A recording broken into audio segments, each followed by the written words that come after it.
Hey guys, welcome back to Oopsie Daisy. I am your host, Amanda Herdler. Today we are talking about activity, intention, and motivation. And I don't know if that's a title, a topic, a theme, a subject.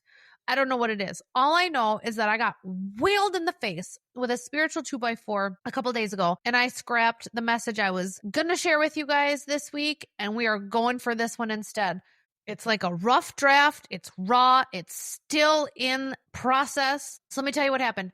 We are a few weeks from school starting. It has been a long summer, like a good summer. I love when my kids are home. I love when we are traveling and spending time with friends and family and all of these things. It has been great. However, it has been exhausting. It feels like every weekend is full. It feels like I'm trying to juggle 90,000 balls in the air between my corporate job and podcasting, writing books, parenting my teens, trying to be a wife, a daughter, a friend, fill in the blank.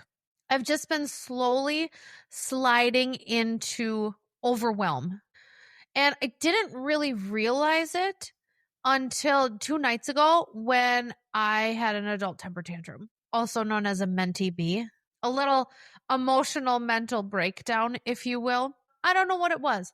All I know is that 2 invitations pinged my phone for 2 new things on the calendar that I was not aware of. And I started sobbing, and I immediately started dreading attending these things.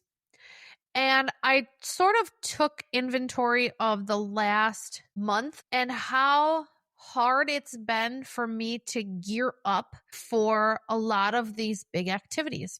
I've had just a really weird attitude about it. And somewhere along the way, all of the things on my calendar stopped being get tos and started to be have tos. Like it's no longer something I'm looking forward to and something that's going to recharge me. It became another obligation, another box I had to check, another thing I had to juggle, something else I had to grocery shop for. Like it just started to feel really weird.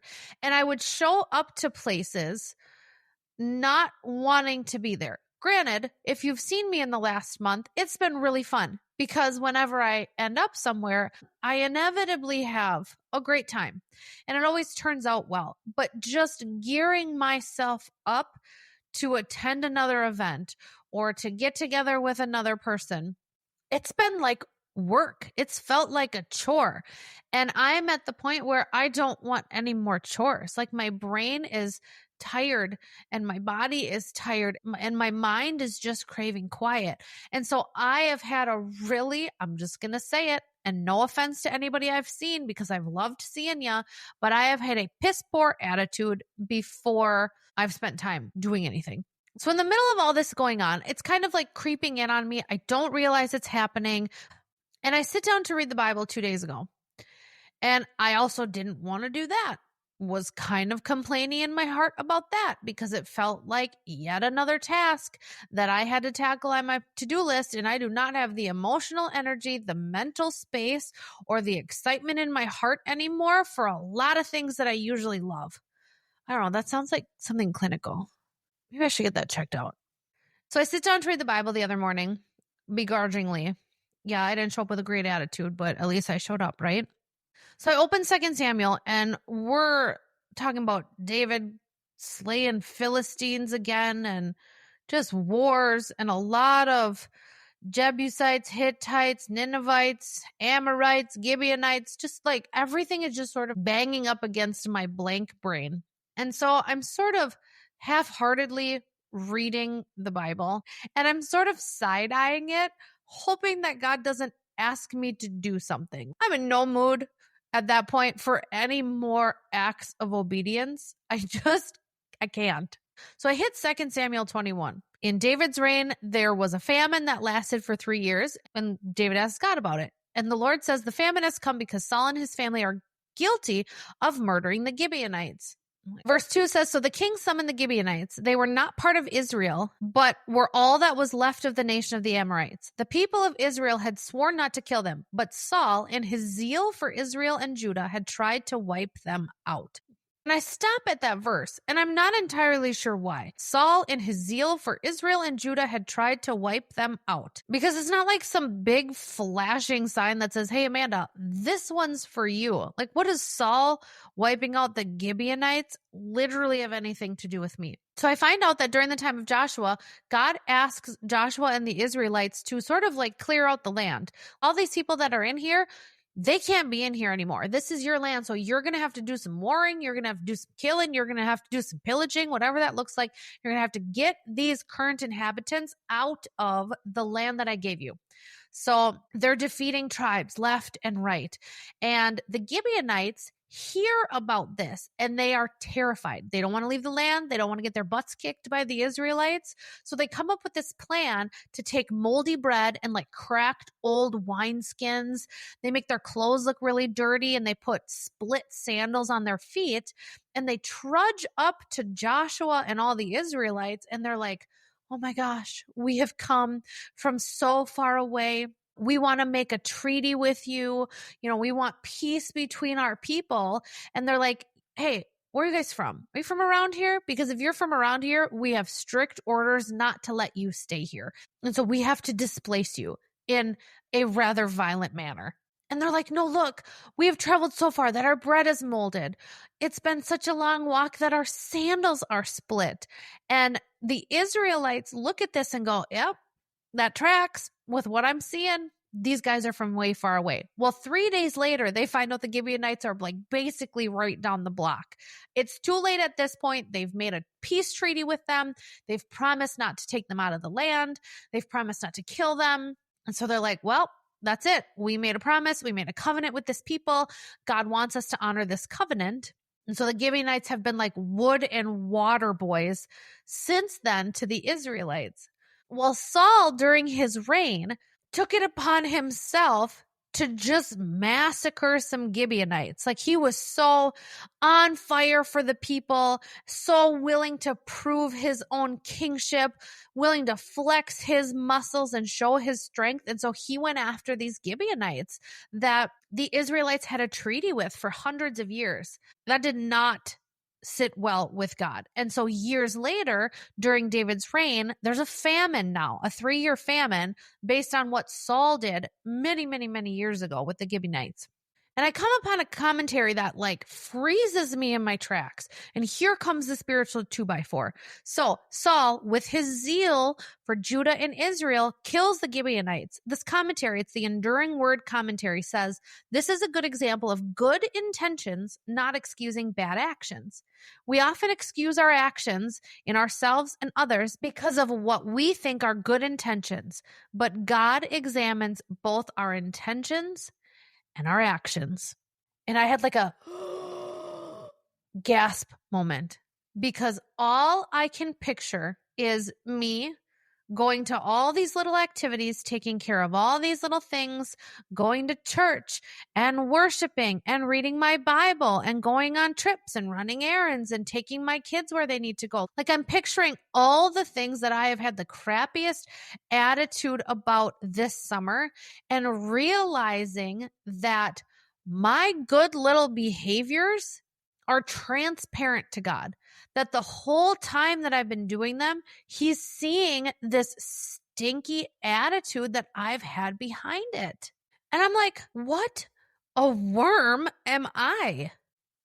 So I kind of started taking stock of my life and thinking about everything that I'm involved in, everything that I do, where my external behaviors do not match my intention, do not match my motivation, where I'm not there and participating for the right reason. And as I was sitting here thinking about this, the Holy Spirit brought a picture to my head. And I want you to think about this.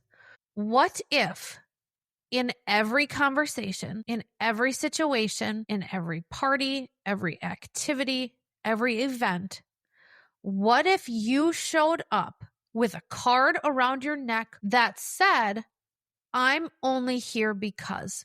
And on that card around your neck listed your true motivation for being there, the true intention of your heart for showing up that day. and how alarming that would be for everybody to see. I'm only here because my husband made me. I'm only here because I'm scared you're going to be mad at me if I say no. I'm only here because I feel guilty that I haven't talked to you in a while and I feel like we should connect. I'm only here because I feel like God loves me when I go to church on Sunday. I'm only here to make money. I'm only here to fulfill my lust. I'm only here for the snacks. I'm only here because if I stay home, I'm going to sink deeper into depression. I'm only here because my kid has to be here and I don't really want to talk to anybody. What if you walked into every situation with that card around your neck? And I literally started crying, and I'm thinking about it now and I'm starting to cry because what a miserable way to live. Just constantly plodding through every activity with terrible motivation in your heart, kicking and screaming about everything that you have to do. And in that moment, I prayed. I said, Lord, fix my intention, fix my motivation, fix whatever's wrong in my heart. Show me whatever I need to see so that the motives of my heart are pleasing and acceptable to you. Now, I'm not telling you this to make you feel bad. I had coffee with a friend this morning and I was like, I'm a piece of S. Like I said it. I am a terrible person. And she was like, hey, wait a minute. I don't think the purpose of God convicting you of this is shame. So like, let's not dabble death here with what you've read. And so I'm not telling you this so that you feel bad when you don't want to do something, or that you feel bad when your motive for something isn't completely pure. That's not the point of this. The point of this is no matter how hard we try, we still have human emotion, human motivation. It's selfish, it's skewed, it's a little screwed up. And I think the remedy to that is to acknowledge it, to be honest with yourself, with God, when the situation is appropriate, with other people, and share what you're feeling. Because here's the deal. God already knows. He already knows what's in your heart. He already knows your motivation. And he's watching you scuttle around this world doing your busy, good girl God activities. But he knows that the heart behind it isn't correct. Listen to this. Proverbs 16:2. I'm going to read it in the Amplified version. I love this. It says, all the ways of a man are clean and innocent in his own eyes, and he may see nothing wrong with his actions. But the Lord weighs and examines the motive and intents of the heart and knows the truth. So then I'm wondering to myself, okay, all of the good actions and good behaviors that I do, are those null and void because my intent behind it is screwed up? Like if I'm doing it out of guilt or a sense of obligation, or because I want to look good to somebody else, does that outweigh the outward behavior? I would probably say yes. I would. And so what's the point? Is it to say no to everything? If I'm not sure my intentions are on the right track, do I just not do anything? And I don't think that's the answer either.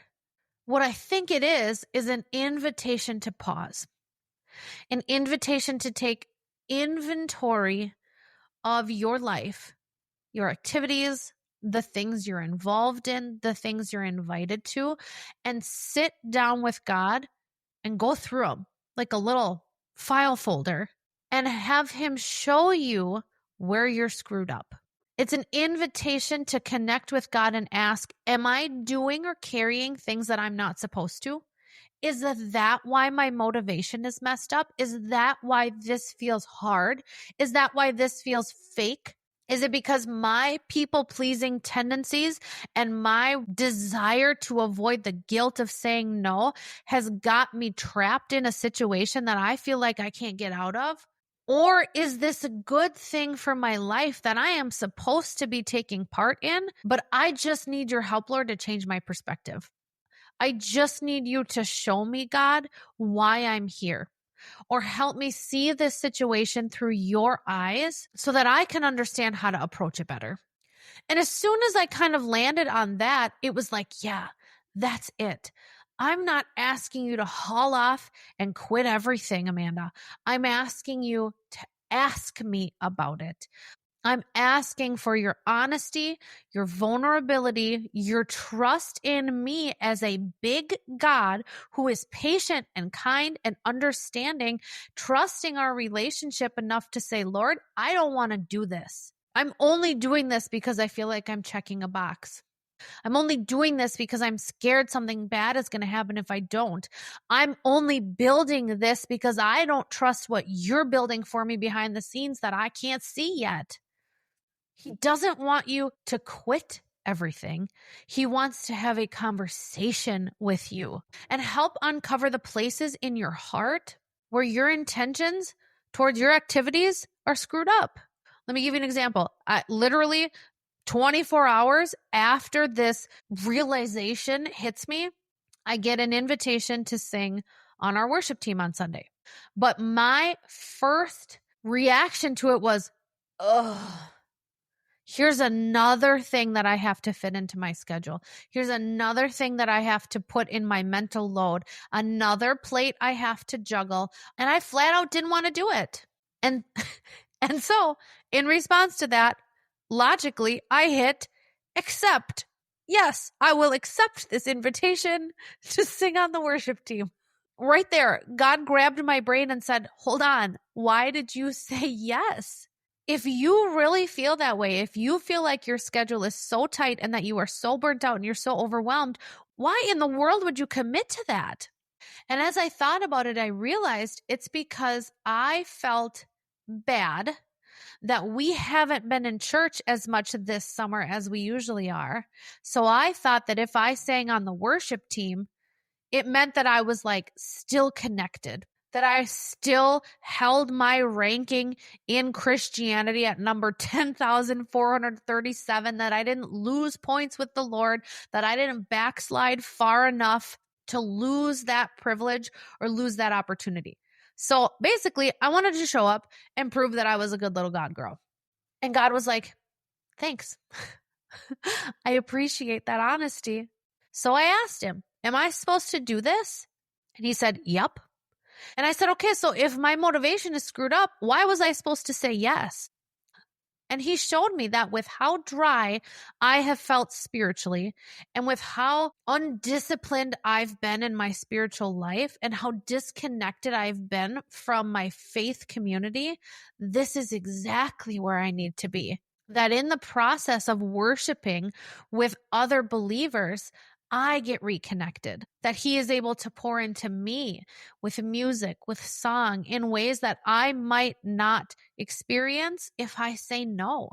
Do I feel any different about it? Not necessarily. It still feels like an extra dot on my Google Calendar that's stressing me out a little bit, but I now have a new perspective on it.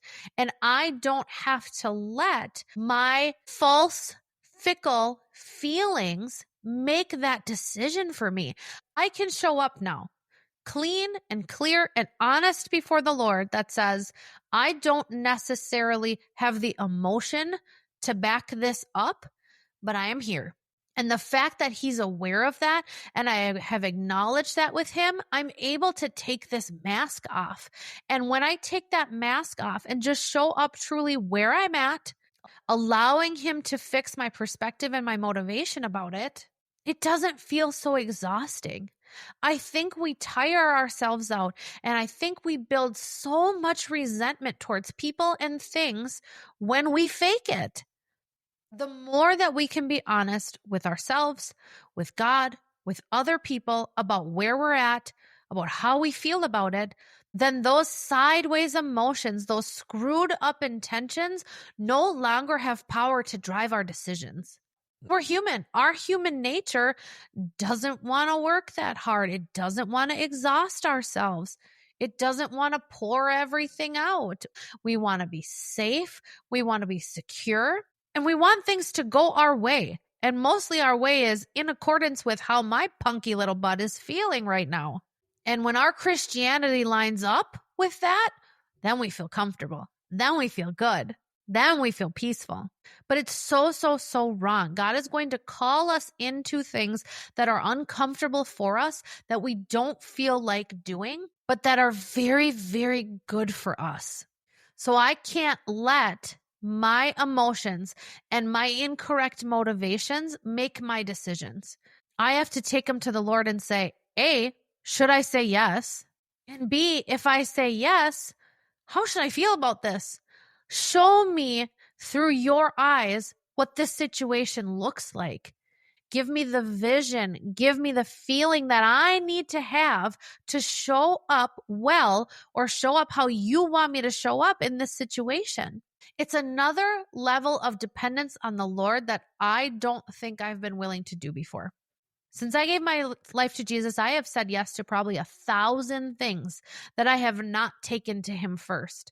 And let me tell you where it's gotten me: burnt out, resentful, exhausted, overwhelmed, chugging Diet Coke, trying to stay awake and cope with the consequences of my own misguided decisions and misplaced motivations. And I don't want to do that anymore. I'm beginning to see that life is so short. Time is so precious. I don't want to spend my time doing things that the Lord doesn't have for me. I don't want to struggle under the weight of carrying something he never asked me to pick up. Because I'm going to tell you what, it takes me way too long to figure out that I'm supposed to put that down. I think we get it in our head as Christians that yes is holy. That in order to serve well, to love well, to be generous, to be kind, to be gentle, to be a good Christian, we need to say yes to everybody and everything. And I'm here to tell you right now, that's a lie. It's a lie. Every yes we say to something the Lord never intended us to pick up means that we have to say no to something else, that we are not focused on what we're supposed to focus on. We're not stewarding what he gave us to steward because we're so busy with 25 fingers in every pie that comes our way. Boundaries are healthy with your time, with your energy, with your schedule. God never meant for us to chase down every single thing that comes our way. We can't do it. Every yes comes with a cost. And healthy boundaries stop you from spending yourself in areas you were never meant to walk. I've learned this the hard way too many times. And I should notice like these flares that go up from my body, that when I start feeling resentful about everything, when I stop seeing the people, the activities, the events in my life as blessings and opportunities, and the only way they come through the door is obligations, that's a sign that I need to sit down with the Lord and sort it out. And I need him to go through my calendar, go through my life, go through my schedule and say, you need to drop this. You need to say no to this. I don't know why it took me so long to realize this. I just did this a month ago. I was the leader of a content design team for a ministry that encourages youth in prayer. They're building an app. They do in-person events, just really empowering the youth of today and Gen Z to connect with God in prayer. So great mission, right? Super great mission. For the last year, I've been leading that team, and it started to feel ridiculously heavy. I started to dread the work that came with it. I started to cancel the meetings we were supposed to have. It just all felt like too much. Right then and there, I should have sat down with the Lord and took inventory of it. But finally, 3 months later, God said, Amanda, sit down. It's not your time anymore. I've got other things for you, and I've got somebody else that's going to run that race with more endurance than you have right now, with more excitement that you have right now, with clearer vision than you have right now. Called the founder, and I told him I have to be done. I have to step down. The Lord is leading me in a different direction. The demands on my time and my energy and my focus are too great right now to do this justice. And that honesty was so freeing. He was super supportive.